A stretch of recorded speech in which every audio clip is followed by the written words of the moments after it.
الحمد لله رب العالمين والعاقبة للمتقين ولا عدوان إلا على الظالمين وصلى الله على نبينا محمد وعلى آله وصحبه وسلم تسليما كثيرا.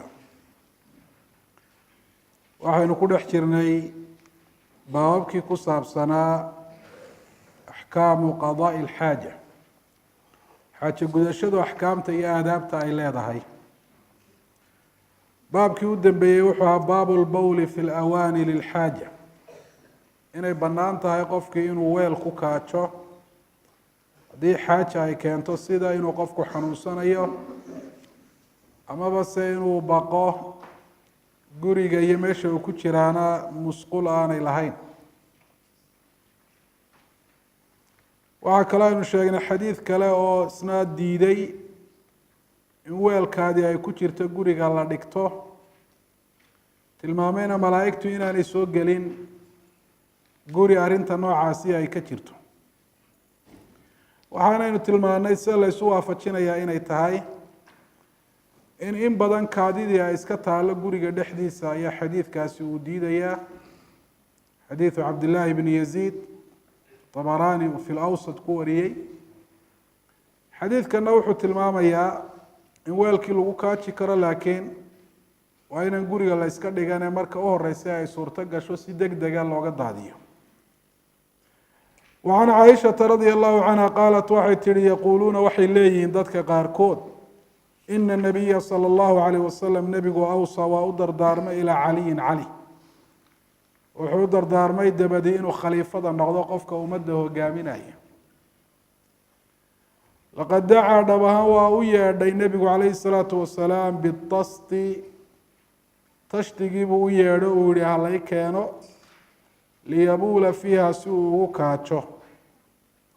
faاnkhanathat nafsuhu inkasarat nafsuhu, waxaa jabtay oo isku dhacday nebiga calayhi salaatu wasalaam naftiisii, oo bimacnaa naftii ayaa ka baxday. rasuulka calayhi salaatu wasalaam waa geeriyooday, kadibna xubnihii ayaa debcay oo dee qofku sidii uu u fadhiyey ama uu ahaan maayo markay naftu ka baxday uu isku dumaya. wamaa shacartu arrinkaa ma dareemin, macnaa aada baan nabiga calayhi salaatu wasalaam ugu dhowaa, inay naftu nebiga calayhi salaatu wasalaam ka baxdayna markiiba maan dareemin. fa ilaa man awsaa, nebigu calayhi salaatu wasalaam yuu u dardaarmay, anigaaba naftu ay dhabtayda kaga baxdae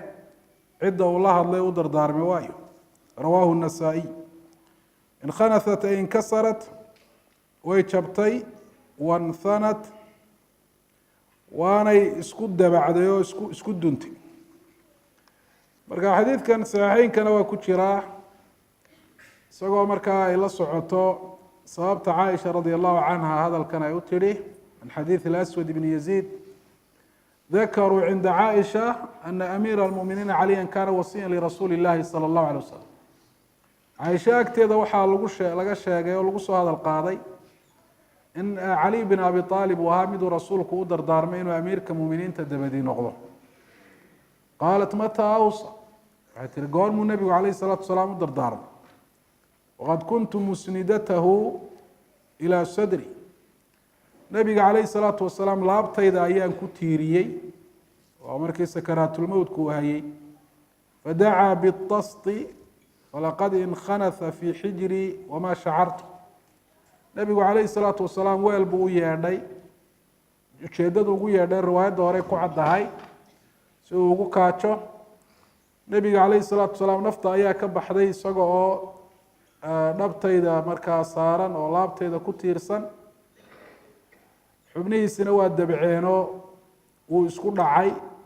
wamaa shacartu anahu maata famataa awsaa ilayh, mana dareemin nebiga calayhi salaatu wasalaam in naftu ka baxdo, weli inuu nool yahay baan moodayay. ka goormuu nebigu calayhi salaatu wasalaam cali u dardaarmay. marka dardaaran gaara ayay ka hadlaysaa caaisha radia allahu canha oo ku saabsan khilaafada iyo imaarada, kaasi inaanu jirin ayay tilmaamaysa. laakiin muطlaqu lwasiya diidi mayso, nebigu calayhi salaatu wasalaam cali weligiiba waxba uma dardaarmin, macnuu saasi maaha. xadiidkan marka halkuu munaasiba ku yahay waa kitaabu alwasaaya halkaana mualifku kuma keenin laakiin halkan ayuu ku keenay waxaanu hadda u daliishanayaa masalada baabka ku xusan oo ah in lagu kaaji karo weel guriga dhex yaala haddii baahi ay keento baahida xadiidkan ka muuqataana waa nebigu calayhi salaatu wasalaam inuu xanuunsanayey oo xaajo tagaanu u bixi karahayn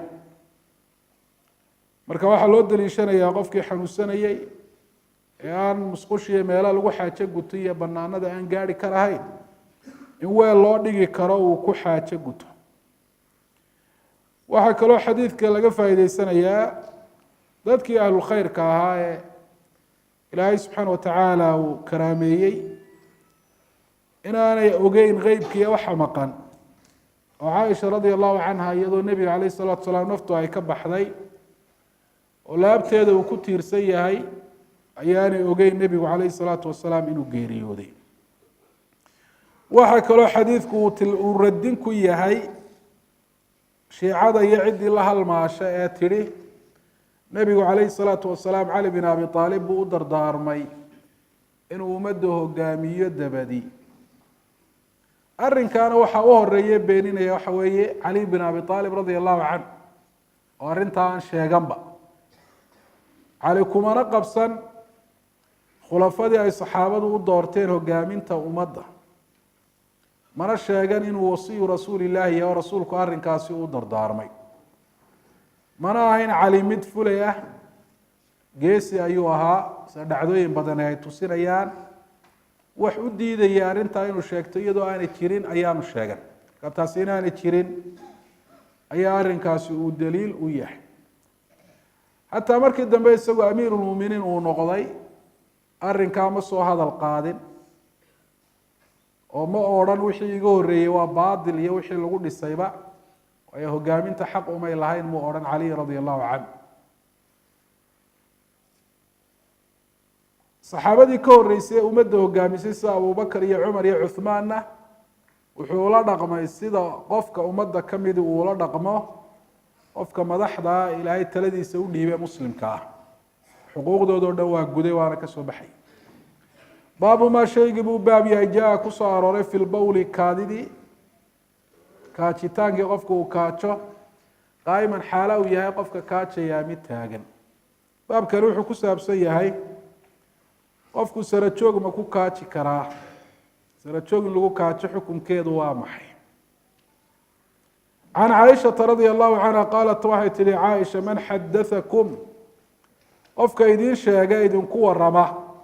ana rasuula اllahi salى اllahu alayh wasalam rasuulki ilaahay baala inuu kaajay qaa'iman isaga oo taagan walaa tusadiquu aan rumaysanina maa kaana muu ahay nebigu calayhi salaatu wasalaam yabuulu mid kaajo ilaa jaalisan isagoo fadhiya mooyaane rawahu lkhamsatu ila aba daawuud qaala tirmidiyu huwa axsanu shayin fi hada albaabi wa asax waa xadiida baabkan kusoo aroortay ka ugu wanaagsan ee loogu qaatay ee uguna saxiixnimo badan marka kuwa kale baabka kusoo arooray la garab dhigo weeye baabkana wuxuu ujeedaa baabkan ah sarajoogga in lagu kaajo axaadiida markaa diideysa xadiidka waxaa sanadkiisa ku jira shariik ibn cabdillahi alqaadi oo ah sayi lxifd laakiin waa rag kale ayaa la wariyey walihada xadiidku waa saxiix alimaamu dahabi raximah llahu tacala wuxuu uhi isnaaduhu صaxiixu wakadalika aimo kalena xadiidka waa saxiixiyeen sida uu ishaaray atirmidi raximah llahu tacala waxaa jirta axaadiid kale oo si cad iyada u diideysa in sarajoog lagu kaajo xadiidaasi waxaa ka mid a xadiidka ibnu cumar uu ka warinaya abihii cumar qaala ra'aanii annabiyu sala allahu alay wasalam wa ana abulu qaa'ima cumar baa laga soo warinaya inuu yihi nabiga ay arkay anoo taagni ku kaajaya faqaala yaa cumar laa tabul qaa'ima wuxu uhi cumar ow taagni ha ku kaajin famaa bultu qaa'iman bacd maalinkaa dabadii anoo taagan ma kaajin laakiin xadiidkaasi waa daciif sanadkiisa waxaa ku jira cabdulkariim ibn abi lmukhaariq oo daciifa biitifaaqi culamaai aljarxi waatacdiil in looga qaateen aan ahayna oo daciifa ayaa sanadkiisa ku jira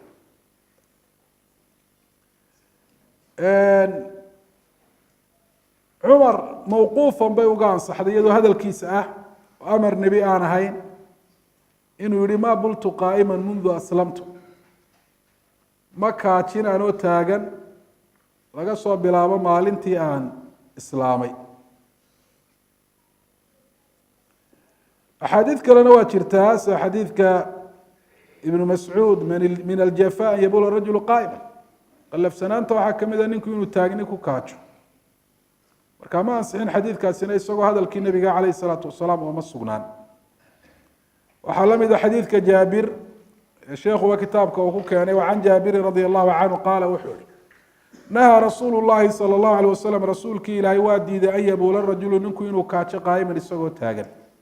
rawahu ibnu maaja. xadiidkanina waa daciif oo cadiy ibnu lfadl ayaa sanadkiisa ku jira oo matruuka nin aada u daciifa looga qaateen aan ahayn. isku soo xooriyo ma jiro xadiid nebiga calayhi salaatu wasalaam ka sugnaaday oo diidaya in taagni lagu kaajo. caalimkii weynaa xadiid yaqaanka ahaa ee shaaficigana ahaa alxaafid ibnu xajar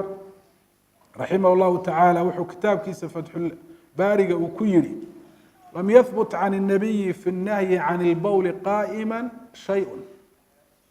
ma jiro hal xadiidoo nebiga calayhi salaatu wasalaam ka sugnaaday oo diidaya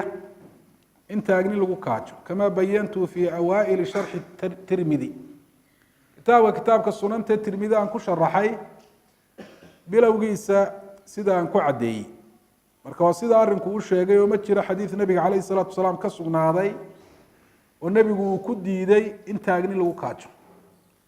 waxa u badane la hayaa waa caaisha radia allahu canha warkeeda ay tidhi nebigu calayhi salaatu wasalaam fadhi buu ku kaaji jiray waana sax taasi. wa kaana akharu bowli nabiyi sala allahu alay wasalam qaacida. kaada nebigu calayhi salaatu wasalaam waxay u badnayd inuu fadhi uu ku kaajo ayay u badnayd. sida aynu arki doonana saxaabo kale ayaa sheegay in xaaladaha qaarkood rasuulku calayhi salaatu wasalaam taagni uu ku kaajay. marka caaisha radia allahu canha waxaa la odhanayaa iyadu markay tidhi qofka idinku yidhaahda nebigu taagni buu ku kaajay ha rumaysanina, fadhi unbuu ku kaaji jiraye istanadat ilaa cilmiha, intii iyadu ay ogeyd iyo wixii iyadu ay aragtay ayuunbay ka warantay. waxaana warkeedaasi macnihiis uu noqonayaa ama uu ku saabsan yahay maa waqaca minhu fi lbuyuut. waxay ka waramaysaa nebigu calayhi salatu wasalaam guriga markuu joogo musquliya waxa uu gelaya inuu kaadida la fadhiisan jiray. walihada ba alimaamu nasaa-i raximah llahu tacaala sunantiisa wuxuu u baabeystayba xadiidkan baabu lbowli fi lbeyti jaalisan. waa baabka ka hadlaya qofku markuu guriga joogo inuu fadhi uu ku kaajo. wixii markaa guryaha ka baxsan arrintaasi nebiga calayhi salaatu wasalaam ka dhacday mise kamay dhicin, waa arrin aanay caaisha radia allahu canha daalacan iyadoo aanay war u haynin. saxaabada kale markaa iyagu ka waramay inay arkeen ayaa warkooda la aqbalayaa. saxaabadana waxaa kamida saxaabiga la dhaha xudayfa ibn lyamaan xadiidkiisuna waa kan. wacan xudayfata ana nabiya sala allahu alayh wasalam intaa wuxuu soo gaadhay nebigu calayhi salaatu wasalaam oo uu yimi ilaa subaatati qowmin dad meesha ay xashiishka iyo kudaafadda iskaga daadiyaan. subaatadu waa almasbala, waa meesha lagu daadiyo xashiishka. fabaala waa kaajay nebigu calayhi salaatu wasalaam qaa'iman isagoo oo taagan buu nebigu kaajiyey. fatanaxaytu nebiga calayhi salaatu wasalaam waan ka leexday buu ihi markaan ogaaday inuu kaajayo. faqaala wuxu uhi nebigu calayhi salaatu wasalaam udnuh soo dhowow xudayfow soo dhowow. fadanowtu waan soo dhowaaday xataa qumtu ilaa aan istaagay cinda caqibayhi nebiga calayhi salatu wasalaam cirbihiisa agtooda ilaa aan istaagay. watawada'a intaa dabadeed waa weysaystay nebigu wamasaxa calaa khufayhi labadii khuf ee uu xidhnaana lugaha kama saarin ooma maydhine waa masaxay nebigu calayhi salaatu wasalaam. rawaahu ljamaacatu wasubaatatu malqa turaabi walqimaam waa meesha lagu daadiyo lagu tuuro ciidda iyo xashiishka taasaa la dhaha subaata. waayo xadiidkani waxa uu tilmaamayaa nebigu xudayfa inuu arkay nebiga calayhi salaatu wasalaam oo taagni ku kaajaya. weliba ma aha arrin mala awaala ama humaa ku ahayd xudayfe ee nebiga calayhi salaatu wasalaam inuu aada ugu dhowaa buu tilmaamay. nebiga calayhi salaatu wasalaam cirbihiisa oo ag istaagay. waxaa markaa xadiidka daliishaday culimada yidhi taagni in lagu kaajaa xaaraan kuma aha diinta islaamka dhexdeeda, fadhigu ha ka wanaagsanaadee. culimadaasoo dee saxaabadii rasuulku ridwaan ullahi calayhim ay ku jiraan sida cumar ibn khadaab, cabdillaahi ibnu cumar waxaa ka ansaxday oo bisanad fii gaayati sixa, saxiixnimada halka u sarreysa ka gaadhay lagaga soo wariyey oo ibnulmundir iyo bayhaqiya ay kaga soo wariyeen min ariiqi malik can cabdillaahi bni dinaar anahu ra'a bna cumara baala qaa'ima. cabdillahi ibnu dinaar wuxuu leey waxaan arkay saxaabigii caalimka ahay cabdillahi ibnu cumar lo odhan jiray oo taagni ku kaajaya. bayhaqi wuxuu yihi markuu hadalkaa keenay isnaaduhu fii gaayati sixa buu, sanadkiisu aada buu saxiix uu u yahay. saxaabada waxaa ka mid ah zayd ibnu thaabit, sahl ibnu sacad, waana madaahibta fiqigana dee qaar baa qaba sida maalikiyada, waana sida almashhuur min madhabi alxanaabila, waa sida caanka ku ah madhabka xambaliyada waxa weeyaan dhexdooda. sheekha caalimka ee xadiidka iyo fiqigaba yaqaan, shaaficiyadana lagu tiriyo ee la idhaahdo ibnulmundir, kitaabkiisa alawsat wuxuu ku yihi yabulu jaalisan axabu ilaya, qofku inuu fadhiga ku kaajo ayaan aada u jecelan u fadilayaa buuri, lithaabiti can nabiy llahi anahu baala jaalisa, nabiga calayhi salaatu wasalaam waxaa ka sugnaatay inuu fadhi ku kaaji. waliana ahla alcilmi laa yakhtalifuuna fiih, wuxuu hi ahlucilmigu taa iskuma khilaafsano, cid iskuma haysato qofku hadduu fadhiga ku kaajo. lakiin hadduu taagni ku kaajo waa ta laysku khilaafsan yahay. qofkuna arinka laysku waafaqsan yahay baa fiican inuu qaato oo ka laysku khilaafsan yahay uu iskaba daayo. qaacidada qawaacidda shareecada ka midiina waxay leedahay alkhuruuju min alkhilaafi mustaxabun,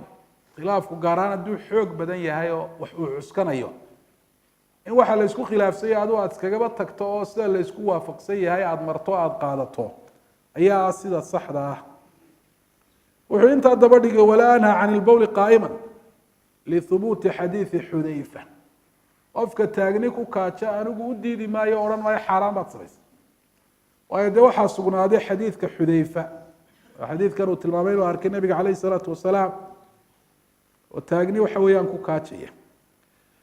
culimada markaa diidan taagni in lagu kaajo waxay idhahdeen nabigu calayhi salatu wasalaam taagni inuu ku kaajo sabab baa keentay. sababtu waa maxay? nabigu calayhi salaatu wasalaam wuu xanuunsanayey, waa sida xadiidka abi hureyre ku xusan ana nabiya baala qaa'ima min jurxin kana bimaqbadihi,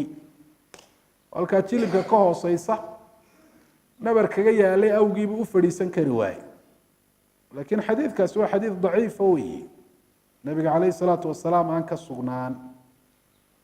ama hadalkaasi iyo warkaasi abu hureyre kama sugnaan. shaafici oo kale wuxuu dhaha nabigu wuxuu taagni ugu kaajay dhabar xanuun baa hayo, dhabar xanuunka waxyaabaa la iskaga daweeyana waxaa ka mid a in sara joog lagu kaajo, oo cilladu taasay ahaydba. amaba se meeshan uu nebigu calayhi salaatu wasalaam ku kaajaya ahayd meel ka sarreyso oo dee xashiish iyo ciid iyo waxay ku urureen, marka haddii uu fadhi ku kaajo wuxuu ka baqday inay kaadidu dib ay ugu soo noqoto, oo sababta nebigu calayhi salaatu wasalaam isu taagay waa taas bay yidhahdeen. waxyaabaha noocaasa bay markaa xadiidkan ay ku fasireen. calaa kulli xaal, xataa haddaanu xadiidkani jiri lahayn ma daliil diidayaa jira oo saxiixa? waa maya, waa inaga sheegnay xaafid ibn xajar inuu sheegay waa xadiid oo nebiga calayhi salaatu wasalaam ka sugnaaday oo arrintaa diidaya inaanu jirin. culimada markaa le taagni in lagu kaajaa waa xalaal, iyaga laftoodu shuruud bay udhigeen. shuruudda waxaa ka mid ah alamnu min atalawuth, kaadi inay soo gaadho qofku waa inuu ka aamin noqo. haddii taagnidu ay sabab u noqonaysa inay kaadidu kugu soo noqoto ama dabayl ay kugu soo celiso, ama meel adag oo kaadidaadu ay ku dhacday oo dabeetana kugu soo celisay ha noqoteen ma banaana iyadu kaadida iska ilaaliya baa la yidhi soo hore aynu aragnay axaadiid macnaha faa'iideynaysa oo kalena waa inoo soo socotaa oo tilmaamaysa kaadida oo la iska daahiri waayo la iska ilaalin waayo dembiyada waaweyn inay ku jirto in la isku cadaabo arrinka labaad waxa weeye alamnu min annaadiri ilayh cid arkaysa oo cawradiisu ay u muuqato qofku waa inuu ka aamin noqdo nabiga calayh salatu wasalaam halkan xudayfa u dhowaayo xudayfana waa kasii jeeday nebiga calayhi salaatu wasalaam waxaa la isweydiin karaa soo tii nebiga caadadiisa ahayd inuu la fogaado xaajada maxay ku dhacday xudayfa oo cirbihiisa ag taagay nebigu calayhi salaatu wasalaam inuu xaajo guto taa culimadu waa ka jawaabeen waxay yidhahdeen waxaa laga yaabaa nebiga calayhi salaatu wasalaam arrimaha iyo danaha muslimiinta inuu ku mashquulsanayo dabeetana kaadidu ay kusoo kadisay marka uu meel fog gaadhsiin waayey culimada qaarkoodna waxaabay u daliishadeen waxaa lala fogaanayaa sidiisaba inuu yahay un saxarada kaadida meel dhow la iskaga kaaji karo mar haddii qofka cawradiisu ay u qarsoon tahay culimada sidaa yidhi xadiidkan u daliishaday waxaa ka mid a ibnulmundir kitaabkiisa alawsat oo labada ayuu kala qaaday waxyaabaha ay ku sameeyaanna waxaa ka mid a saxaradu urna waa leedahay sanqadhna waa yeelan kartaa kaadiduse labadaa midnaba ma laha markaa qofka haddii cawradiisu u asturan tahay ama ha la fogaado ama meel dhow ha ku xaajo guta bay yidhaahdeen xadiidkanna waa xujaysteeno waa u daliishadeen wuxuu yihi mualifku raximah llahu tacaala xadiidkan isaga oo markaa hadal daba dhigay walacala waxaa laga yaaba lam yajlis nabigu inaanu fadhiisan limaanicin diido awgii maanicaasoo kaana biha meesha ku sugnaa oo meeshaanay suurtagal ka ahayn baa laga yaabaa buu leeyahy in qofku uu fadhi ku kaajo soo hore baynu u tilmaanay aw wajacin ama xanuun kaana bihi nabiga calayh salaatu wasalaam ku sugnaa baabu wujuubi listinjaa istinjoodkii waajibnimadiisu u baab yahay bilxajari dhagax lagu istinjoodo aw ilmaa ama biyo lagu istinjoodo marka alistinjaana waa la dhaha istijmaarna waa la dhahdaa istinjaagu wuxuu u badan yahay isaalatu najwa bilmaa haddii waa wasakhdii iyo najaasadii qofka ka soo baxday lagu suuliye biyo iyadoo dhagax lagu suuliyey lafteedana istinjaa waa la idhaahdaa laakiin inta badan magaca loo isticmaalo waa alistijmaar oo isna ka yimi isticmaalu aljamaraat oo ah dhagaxan in dhagaxan la isticmaaliyo wixii lamida baabkan haddaynu usoo noqono wuxuu ku saabsan yahay qofkii xaajo gutay xaajadu ama kaadi ha noqoto ama saxaro ha noqotee inay waajib ku tahay inuu iska suuliyo wixii ka soo baxay oo halkii uu ka soo baxay uu ka biiyo oo laba midkood uu ku suuliyo dhagax iyo wixii lamida saynu arki doono ama biyo inuu ku suuliyo arrintaasi inay waajib tahay marka in la istinjoodaa ama biyaha lagu istinjoodo ama dhagaxa lagu istinjoode inay waajib tahay buu baabkani ku saabsan yahay can caaishata radia allahu canha ana rasuula اllahi salى اllahu alayh wasalama qaala wuxuu yihi idaa dahaba hadduu tago axadukum midkiin ila lghaa'iti meesha lagu xaajo guto falyastaib ha ku istinjoodo bihalaaثati axjaarin saddex dhagax fainaha tujziyu canhu saddexdaa dhagax waa ka gudayaan oo waajibkii bay ka ridayaan rawaahu axmedu wاnasaa'iyu waabu daawuuda wاdaara quطniyu waqaala isnaaduhu صaxiixu xasan falyastaib macnaheedu waa falyastanji yuqaalu istaaaba arajulu ida stanja qofku markuu istinjoodaa la dhaha istaaaba wuu iswanaajiyey waayo wax xun oo wasakoo najaasa ayuu qofku iska suuliyey xadiidkani wuxuu daliil u yahay qofku wixii ka soo baxay inuu iska daahiriyaa inay waajib tahay ama biyaha iskaga daahiriyo ama wax kaluu iskaga masaxaba ha iskaga daahiriye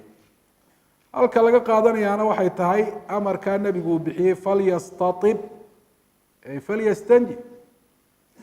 ha ku istinjoodo bihalaathati axjaar. amarka nebiguna waajibin ayuu faa'iideynaya. waxaa kale oo xadiidka ku jirta fainaha tujzi canhu saddexdaa dhagax way ka gudayaan, bimacnaa waajibkii bay ka ridayaan. macnaheedu marka waa maxay? haddaanu istinjoon waajib saaraabaan weli ka dhicin oo lagu leeyahay. وعن ابن عباس رضي الله عنهما أن النبي صلى الله عليه وسلم mara wuxuu soo maray بqبreyn, laba qabri buu soo maray.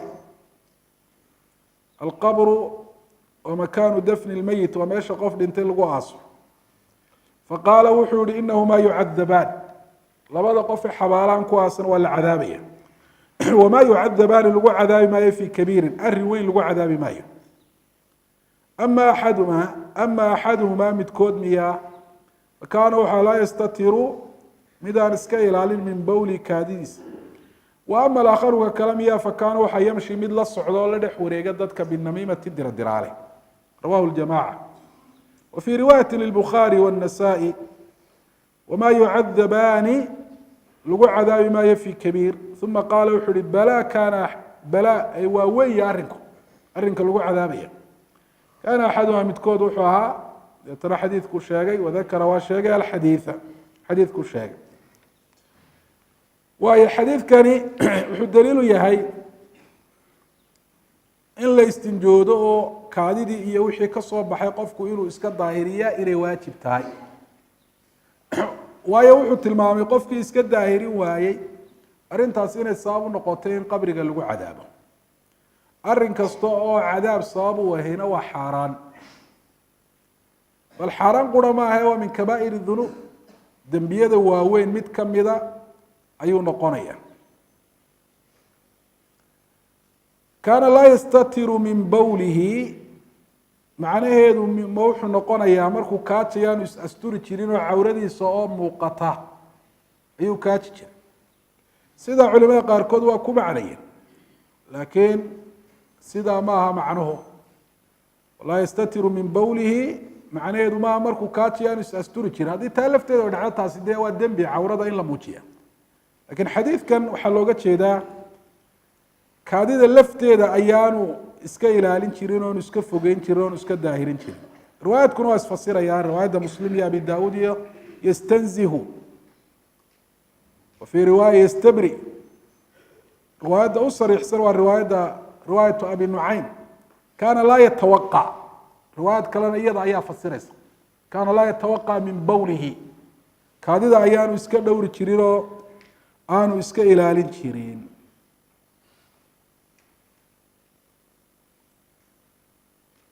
haddii arrintu ay tahay cawradiisa aanu asturi jirinna oo cadaabku taa uu ka dhashay, dee cawrada oo la muujiyo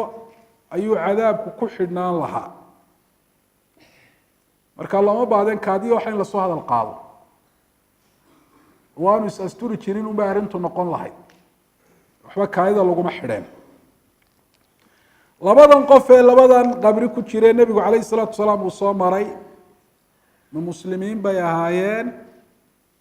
mise gaala ayay ahaayeen? sida saxdaa waxay ahaayeen muslimiin. alxaafid ibnu xajar wuxuu idhaahdaa, xadiidka sharaxayo,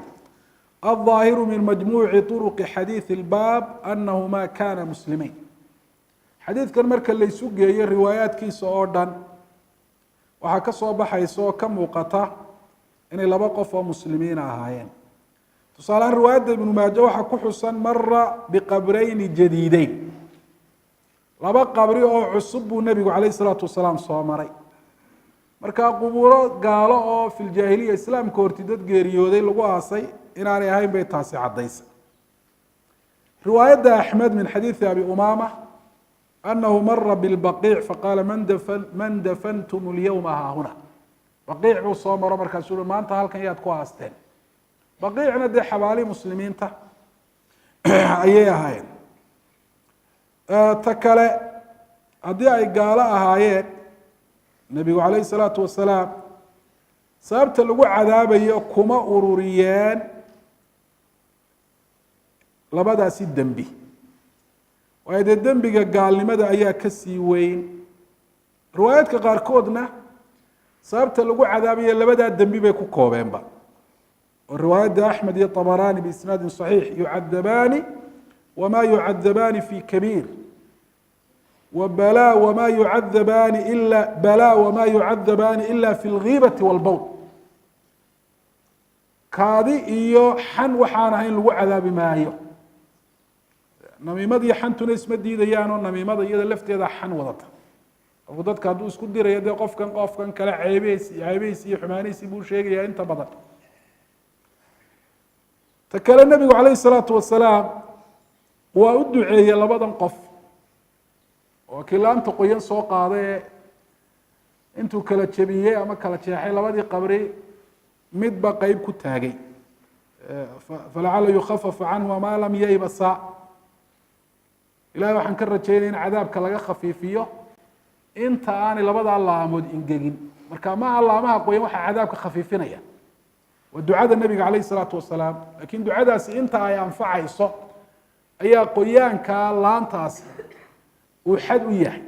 macanaa ducada waxay ku intifaacayaan intay laamahaasi qoyan yihiin hadday qalalaan khalaas macanaa rajada la qabo ayaa taasa haddii ay markaa gaala yihiin nebigu calayh الsalaatu wasalaam uma duceeyeen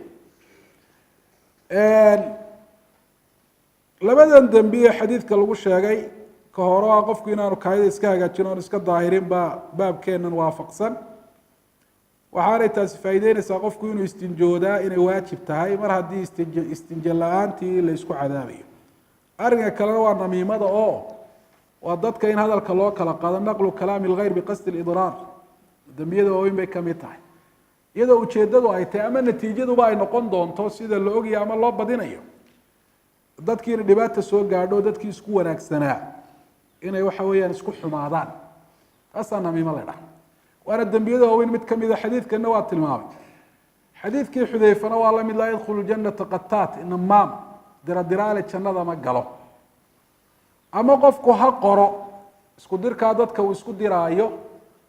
amaba se afka ha ka sheego ama ishaaraha ku bixiyo waa isku mid arrintaasina dadka siyaasadda ku shuqloon aada bay ugu badan tahay annamiima siyaasiyiinta guurguurkoodaa badan waxaa laga yaabaa qofkani inuu siyaasadda xadhiggeeda meel ka hayay deetana waxaa dhici karta inuu guuro qoladii hore aysa seegayaan ama dantiisu meel kale ka arkaya deetana kuwaasi kuwa waxay ku odhan jireen buu u sheegaya taasi waxay soo kordhinaysaa miyaad garanaysaan oo aan ahayn alifsaad bayna annaas dadkii in fasaad la dhex dhigo iyo colaad iyo qalbi xumo waxaasoo kalena taariikh laguma sheegi karo magaca shareecada ay ku leeda waa maxay namiimaa la yidhaahdaa isku dir baa la yidhahdaa hebel baa hebel sidaa ku yidhi hebel baa hebel waxaa lagu sameeyey yidhi hebelkan markaa sidana lagu sameeyey yidhi arrinkaa maba ogeyn dee maantana digniin maaha oo waa wax lasoo dhaafay oo wixii waabuu dhacayba ama maba dhicinba hadday digniin tahay iyadu waa sax oo qofkii uu kuu sheegay dhibaato qofka uu la damacsan yahay waad odhan karta war qofkaasi dhibaatadaas kugu soo wadaaye iska ilaali oo iyadu waa min baabi taxdiir waa qofkiio loo digaayo weeye xadiidka waxaa ku xusan wamaa yucadabaani fi kabiir wax weyn lagu cadaabi maayo haddana waa weyn yahay maanaa culimadu marka ay macnaynayaan waxay dhahdeen macnuu iyaga marka la eego siday u arkayeene ula muuqatay ma weyneyn lakin ilahay agtiisa arrin weyn buu ahaa amaba se arrinkani arrin iska ilaalintiisu ay weyn tahay ay culus tahay ma ahayn wax si fudud la ysaga ilaalin karo ayuu arrinkani uu ahaa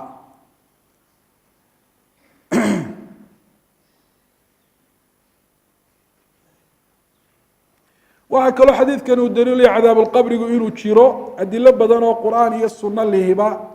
na mas'aladaasi waa ku soo arooreen qaala raximah اllah wacan anasi can الnabiyi salى اllahu alيه wasalam qaala wuxu uhi nabigu tanazahu min albowl kaadida iska fogeeya oo iska daahiriya faina caamata cadaabi اlqabri maxaa yeelay qabriga cadaabkiisa weyrigiisa iyo badankiisu minhu kaadidaa la iska fogaan waayo xaggeeda ayuu ka ahaaday arrintaasa sabab u ah rawaahu addaaraaqutniyu xadiidku isagoo xadiidu abi hurayrana waa soo arooray labada xadiid bana dacfi baa ku jira laakiin marka la isu geeyo sanadada axaadiidaas ay kusoo aroortay waa saxiix bay noqonaysaa walihada alimaam albukhaari raximah llahu tacaala sida tirmidi ardaygiisii uu kasoo naqilo kasoo raray ka sheegay waa saxiix xadiidku kadalika addaara qutni sheikh اlalbani kitaabkiisa saxiixu targiib watarhiib isaguna bimajmuuci turuqihi buu asaanidiisoo laysu geeyo isxoojisay sababteed buu xadiidka markaa u tilmaamay inuu yahay xadiid waxa weeyaan sugan tanazahu min albowl atanazuh waa albucd waa fogaanshaha waa ka fogaada oo dharkiina iyo jirhkiinaba ka ilaaliya haddii ay gaadhana ka daahiriya wayaan macnuhu faina caamata cadaabi اlqabri caamatu shay waa mucdamuhu waa shayga weynigiisa maqsuudkuna waxa weeye akharu asbaabi cadaabulqabrigu sababo badan buu leeyahy laakiin sababta u badanee cadaabulqabriga keenta waa kaadidaasoo la yska ilaalin waayo xadiidku markaa wuxuu tilmaamayaa kaadidii in la yska daahiriyaa inay waajib tahay sidaasaanu baabka markaa ku waafaqsan yahay ka warramaya istinjoodku inuu waajib yahay qofku marka uu tukanayo ee salaad uu ku jiro ama uu doonayo inuu tukado taasi inay waajib tahay khilaaf kuma jiro shuruudii salaada waxaa ka mid ah طahaaratu min alxadaثi wاlkhabaث qofku inuu daahir ka yahay wixii markaa weyse waajibinayay ama maydhasho iyo najaas oo dhan inuu daahir ka yahay maradiisa iyo jirhkiisa iyo halka uu ku tukanayaba laakiin qofku haddii aanu salaad markaa tukanahayn kaadii ay jirhkiisa gaadho ama maradiisa oo aanu iska daahirin miyuu ciqaab kan yeelanayaa waa masalo ay ahlucilmigu isku khilaafeen axaadiidana daahirkeedu waxa weeye wallahu aclam inay waajibtay muطlaqan in kaadida la iska ilaaliyo la iska fogeeyo ama qofku ha tukanayo ama mid aan tukanahayn waxa weeyaan ha noqdo baabu nahyi nahyigii buu baabi can listijmaar istinjoodkii la yska nahiye laysu diiday biduuni halaaثati اlaxjaari dhagaxan saddexa wax ka yar lagu istinjoodo hore waxaynu usoo aragnay in laba midkood in lagu istinjoodo ay waajib tahay biyo ama dhagax iyo wixii dhagaxa la halmaala markaa dhagaxa lagu istinjoonaya tiro ma leeyahy mise waa intii qofka najaasadii ka suulisa uun baabkan wuxuu ka waramayaa saddex in laga badiyo mooyaane in laga yareeyo inaanay banaaneyn oo haddii saddex ka badan loo baahdo oo najaasadii saddex iyadoo la isticmaalay weli aanay bi'in oo aanay suulin saddex in laga siyaadiyaa waajib bay markaa noqonaysa laakiin saddex wax ka yari qofkii hadday najaasadii ka daahiriso oo hal dhagax baaba ka daahiriyey ama laba inuu tiradaa buuxiyo saddex uu ka dhigaa miyay waajib tahay qaabku u dhigay sheekhu waa sidaas saddex wax ka yar in lagu istinjoodo waa la diiday buu yihi can cabdiraxmaan ibni yaziida qaala wuxuu yihi qiila waxaa la yihi lisalmaan salmaan waxaa lagu haa salmaan alfarisi radia allahu canh saxaabigii jaliilka ah callamakum waa idin baray nabiyukum nebigiinu kula shay shay kasta xata alkhiraa'ata qaabka loo xaajo gudanayana dhahool khaada waa la hoos dhigayaa kasri lkha waa ismu lihaayat alxadath khiraa'a waxay magac u tahay qaabka loo xaajo guto ay adab atakali walqucuud liqadaءi alxaaja aadaabta xaajo gudashada iyo qaabka loogu fadhiisanayo iyo axkaamta la xidhiidha ayuu idin baray ama nafsu اlxadaث wahuwa alkhaarij fahuwa alkhiraaء aw alkharaaء qofka waxa ka soo baxa tusaalahaan saxaradii oo kale kaayada lafteedana magac waa looga dhigi karaaye iyadu waa ta baanay lahayn ta ma laha halka tani alkhiraa'atu ay ka tahay tani alkhiraau un baa la odhan wixii qofka ka soo baxay laftiisa khaadana waa la hoos dhigi karaa alkhira waana la kor dhigi karaa alkharaana waa la odhan karaa marka waa la madayaa waa la jiidayaa ta'dana waa laga jarayaa khaada in la hoos dhigo in la kor dhigo labaduna waa bannaan yihiin. almuhim iminka loogama jeedo wixii qofka ka soo baxay maxaa looga jeedaa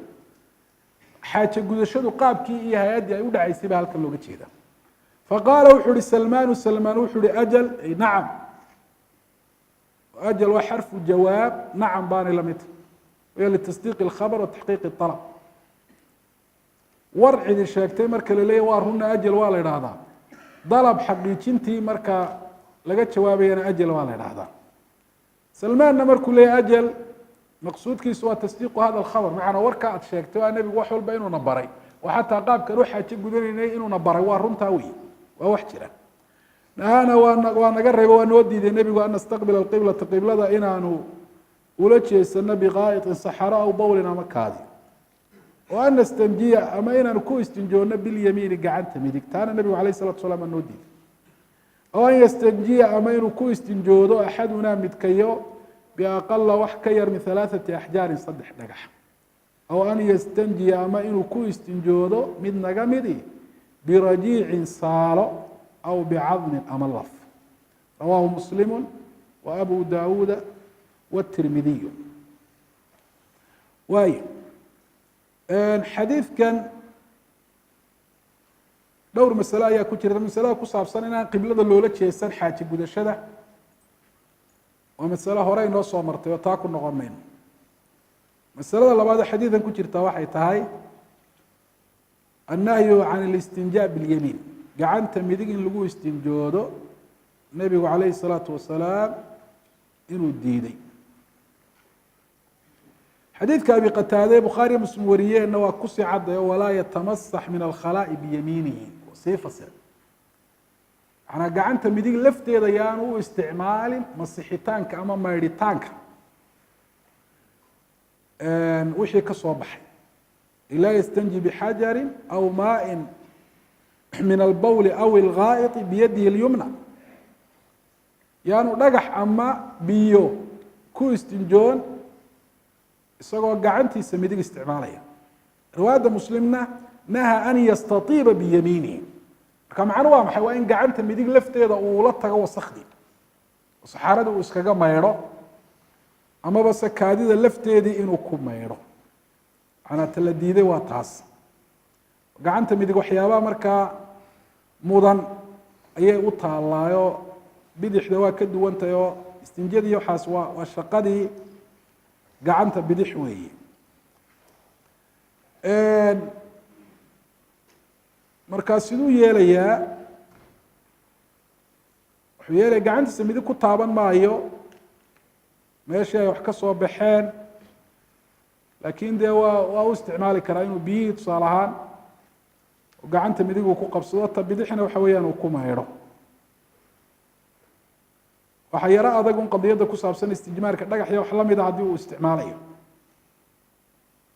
gacantii midig inuu ku taabtana looma ogola, iyadiina yaanu ku istinjoona waxaanu ku masixin, waa tan la yidhi. marka iyada maxaa la yeelayaa? kayfiyaad iyo qaabab bay sheegaan waxa weeyaan ahlulcilmigu. qaarkood waxay idhahdaan gacanta midig xubintuu ku qabanaya meesha najaasada meel aanan isagoo qabanaya, masixitaankana gacanta bidix buu isticmaalaya. lakin taas waxay ka hor imanaysaa axaadiidii diiday in dakarka gaar ahaan markuu wasakhdii leeyahay in lagu taabto gacanta midig.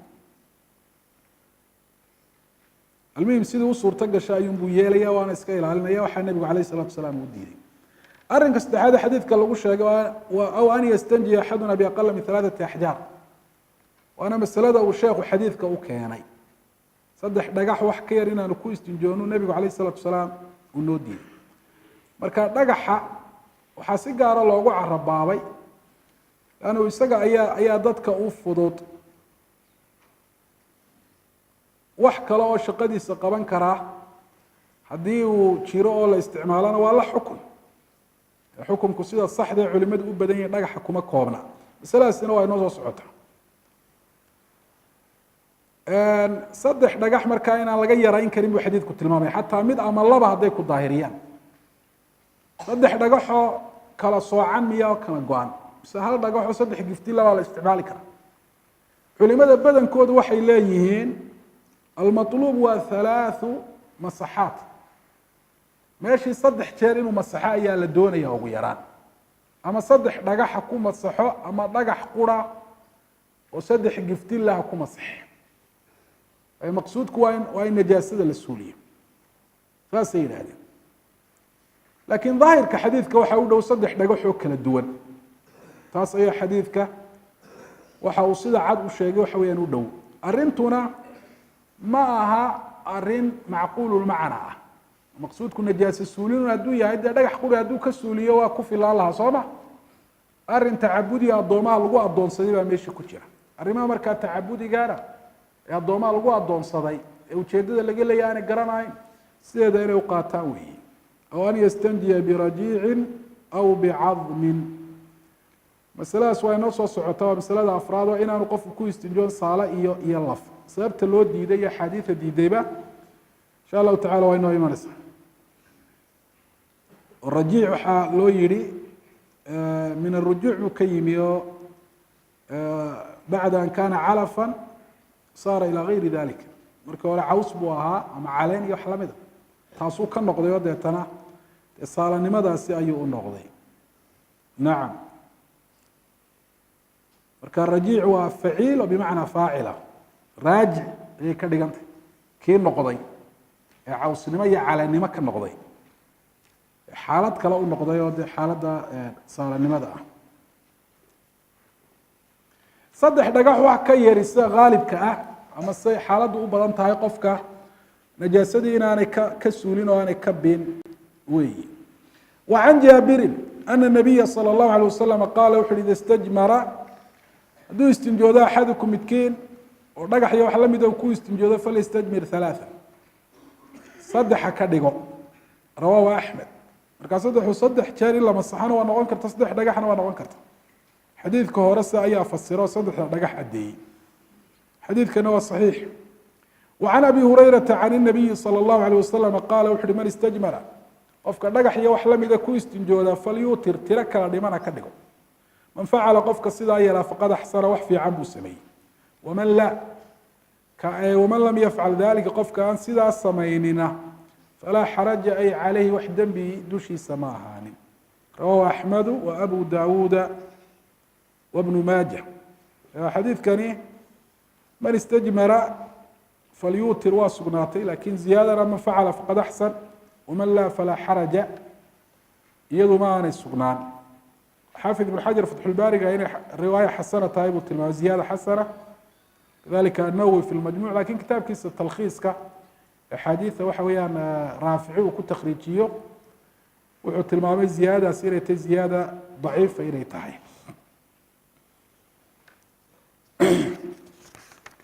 culimada badankooduna waxay idhahdeen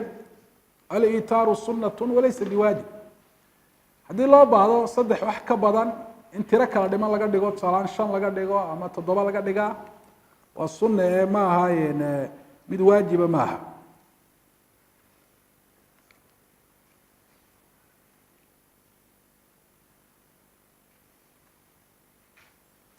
wuxuu uhi sheekhu wahada kaasi maxmuul waa mid lagu fasirayo calى ana alqaطca gooynta la gooyo calaa witrin tiro kala dhiman lagu gooyo yana dhagaxantii lagu istinjoonayay sunatu sunaynayay fima ida zaada calى halaaثin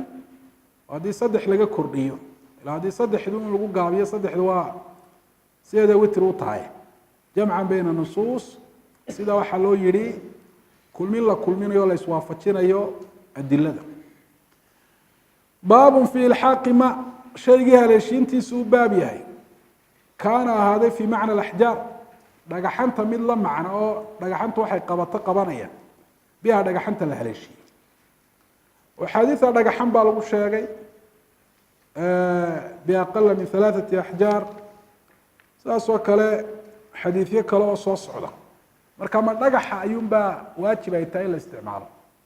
mise wax kale oo shaqada dhagaxa qabanaya haddii la helo waa la isticmaali karaa baabkan wuxuu ka hadlayaa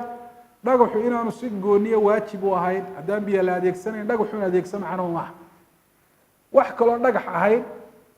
ama qori ha noqdo ama ha noqdo waxyaabahan waraaqahan hadda la isticmaalo dee musqulaha la dhigo mar haddii shaqadii dhagaxay qabaneen iyaguna waa la xukun buu leeyahay oo dhagaxana waxaa si gooniyo loogu sheegay uun dee waa ka dadku inta badan ay helayaan waana mid isaga shaqadaasi dee qabanaya oo dee shaqadaa inuu qabanayo la hubo ama loo badinayo.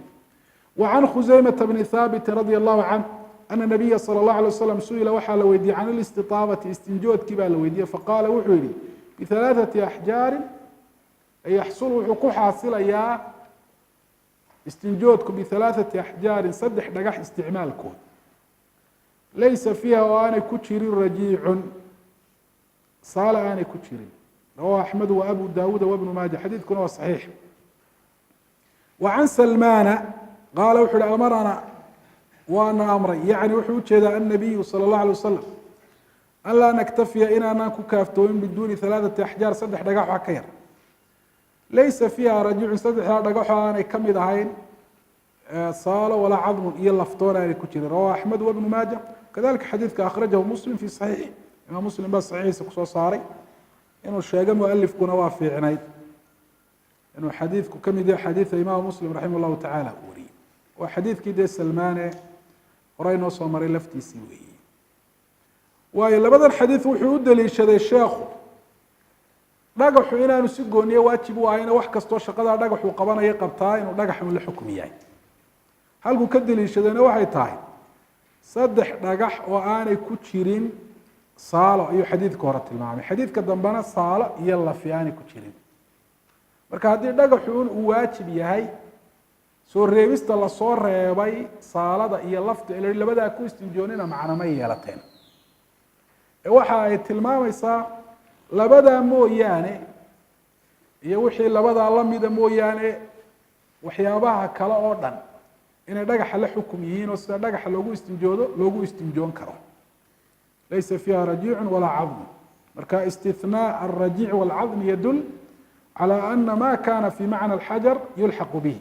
soo reebista lasoo reebay lafta iyo saalada wuxuu tusinaya wixii dhagaxa la macna ah la shaqaa wuxuu qabanaya inuu dhagaxa la xukum yahay oo dhagaxa la haleeshinayo taas ayuu tilmaamaya. wuxuu yihi sheekhu raximah llah walowlaa anahu araad haddaana jir layn inuu doonay alxajara dhagaxa in lagu istinjoodo iyo wamaa kaana wixii ahaaday naxwahu dhagaxa mid shabaha fi linqaa ka shabaha xagga nadiifinta meesha ee najaasadu ka soo baxday lam yakun uma ahaadeen liistithnaai alcadmi soo reebista uu soo reebay lafta uliha ku istinjoonina iyo warawthi saalada macnan wax macna ma yeelateen mar haddii arrintu dhagaxun ku gaaban tahay dee saaladii lafta iska ilaaliya wax macnaa may samaysteen laakiin saaladii lafta iska ilaaliya waxay faa'iideynaysaa in dhagax iyo wixii lamid ah isku xukum yihiin. walaa xasuna mana wanaagsanaateen oo ma qurux badnaanteen tacliilu nahyi diidmada in lagu sababeeyo canhumaa labadooda isticmaalkooda laysu diiday bikownihimaa inay yihiin min طacaami اljin jinka raashinkiisa wax kamida waqad saxa canhu nabiga waxaa ka ansaxay altacliilu bidalika diidmada uu diiday laf ama saale in lagu istinjoodo inuu arrintaa ku sababeeyo taas waa inoo socota insha allah waa arki doonaa. waxaa shardiga markaa shaygu inuu noqdo shay daahira inuu noqdo ama dhagax ha noqdo ama wax kale ha noqde waa inuu noqdo shay qaalica oo najaasadii goynaya oo meeshii ka fujinaya oo inqaad sameynaya oo meeshii nadiifinaya. hadduu yahay shay sibibaxa oo najaasadii dul cararaaya aan meesha ka goynahayn isaga laguma istinjoonayo istinjana geli maayo. saas oo kale shaygu shay xurmale waa inaanu noqon ama shay nafcil oo dadku ay ku intifaacaan cunto ahaan oo kale ay ugu intifaacaan ama cabitaan ahaan ama xooluhuba waxa weyaan ay ku intifaacaan shaygu waa inaanu noqon. baabu nahyi nahyigiibu u baabay ama diidmadii can ilistijmaar istinjoodkii laysu diiday birawthi saalada lagu istinjoodiyo warimati iyo lafta. can jaabir bni cabdillaahi radi allahu canhu qaala wuxuu yihi naha waa diiday annabiyu sala allahu alay wasalam an yutamasaxa najaasadii in layskaga masaxo bicadmin laf aw bacratin ama saalo rawahu axmedu wa muslimu wa abu daawuuda. waxaa la mida xadiidu cabdillahi bni mascuud laa tastanjuu biاrawth walaa bilcidaam fainaha zaadu ikhwaanikum ku istinjoonina saalada iyo lafaha waayo waxay sahay iyo zaad u tahay walaalihiin walaalaha nebigu calayh الsalatu wasalaam uu sheegayaana waa jinka muslim baana xadiidkaa wariyey وعن أبي هريرة أن النبي صلى الله عليه وسلم نهى وادي أن يستنجى إن لقوا استنجوده بروث صالة أو بعدم ملف وقال وحري إنهما لبدو داس لا يطهران ما الظاهرين رواه الدار قطني وقال إسناده صحيح marka labada nabigu calayhi salaatu wasalaam waa diiday lagu istinjoodo lafaha iyo saalada ziyaadada odhanaysa inahumaa laa yutahiran waa ziyaada daciifa alxasan ibnu furaat ayaa wariyey oo asalaan saduuqa weliba awhaam leh الدار قطني كتاب كيس على العلل وحكو شيء أنه وهم في هذا الحديث بذكر هذه الزيادة حديث كرمركو زيادة راعية إنه تايس موتين يخلط كدعي marka waxa isweydiin la sababta loo diiday waa baxay ma inaan waxba daahirinayn ba hadii saaladu ay tahay mid najaasa taasi qayb ay ka noqonaysaa laakiin hadii saaladu tahay mid daahira sida tii xoolaha hore ay u soo maray inay daahir tahay maxaa loo diiday nabiga calayhi salaatu wasalaam taa cadeeyay oo inay tahay zaad aljin xoolahooda ay cunaan ayuu nabigu calayhi salaatu wasalaam uu sheegay laftana in inagu markaan hilibka ka dhamayno in iyaga ilaahay hilib u saaro waliba hilibkii u badnaa laftaasi marun ay yeelatay ilaahay inuu u saaro nabigu calayhi salaatu wasalaam uu sheegay marka waa raashinkoodii cilada iyo sababta nabigu calayhi salaatu wasalaam uu sheegay mid ka xoog badan ma jirto laftu waxa kale oo ay leedahay hadiya jeer waa shay siman oo waxaa laga yaabaa inaanay wixii meesha ka goynin oo ay dul cararto taasina waa cilo kale weeye باب النهي نهي يجيب باي الاسكن أن يستنجى إن لقوا استنجود بمطعوم وحلا عنو أو بما مشى له حرمة أسوأ حرمة له عن ابن مسعود رضي الله عنه أن النبي صلى الله عليه وسلم قال وحيري أتاني وحايمي داعي الجن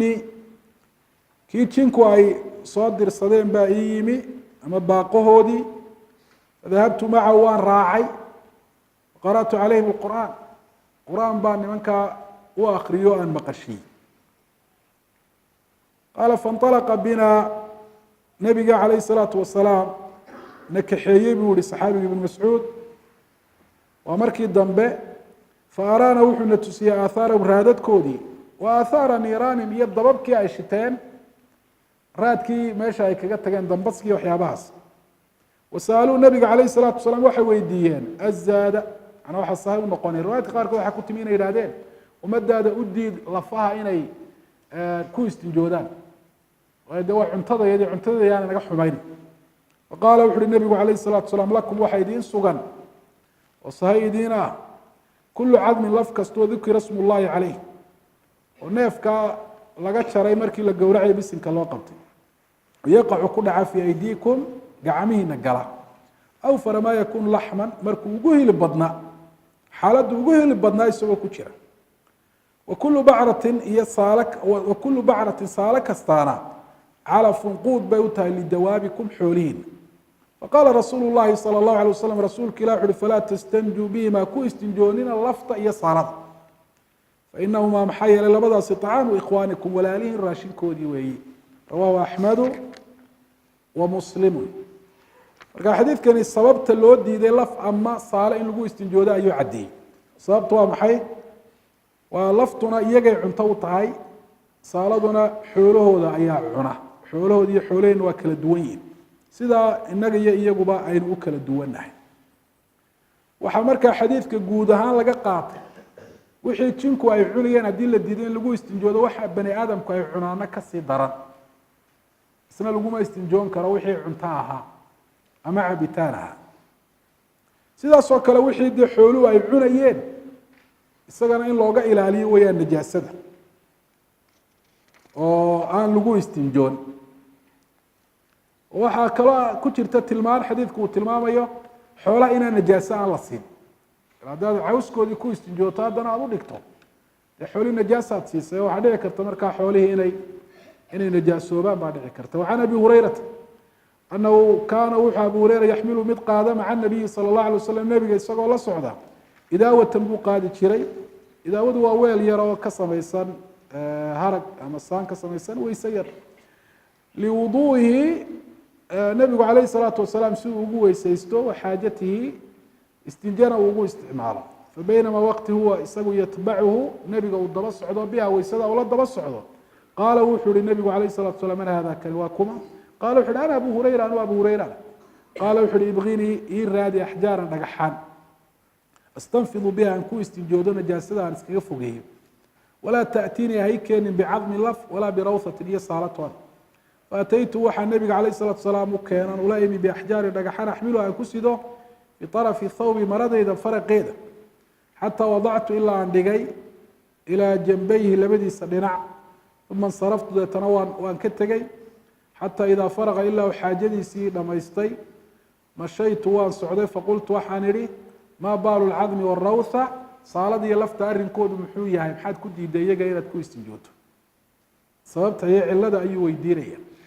qaala wuxuu ihi nebigu huma iyagu min طacaami ljin jinka raashinkooday ka mid yihiin laftana iyagaa le saaladana xoolahooda